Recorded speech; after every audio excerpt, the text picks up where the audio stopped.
Alhamdulillah. Alhamdulillah yanzu za mu fara da rantsuwar da aka ce za a yi.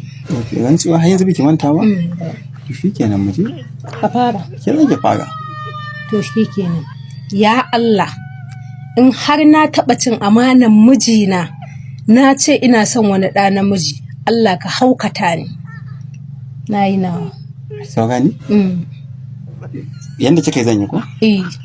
Ya Allah, idan har na taɓa cewa ina son wani ɗa namiji, Allah ka haukata ni. Wani irin ɗa namiji? Ni ne fa zan ce ɗa namiji, kai ya mace mu je mana. Kuma fa haka ne, sorry na Allah. To mu je. Yanzu ni zan sake? A'a to dawa. Ya Allah, idan na taɓa cin amanan matata, na ce ina son wani ɗa namiji, ya Allah. Wai dan Allah wani irin ɗa namiji? Ni ne fa ɗa namiji kai ya mace. To wai kiran Allah idan na haukace giban me zaki samu?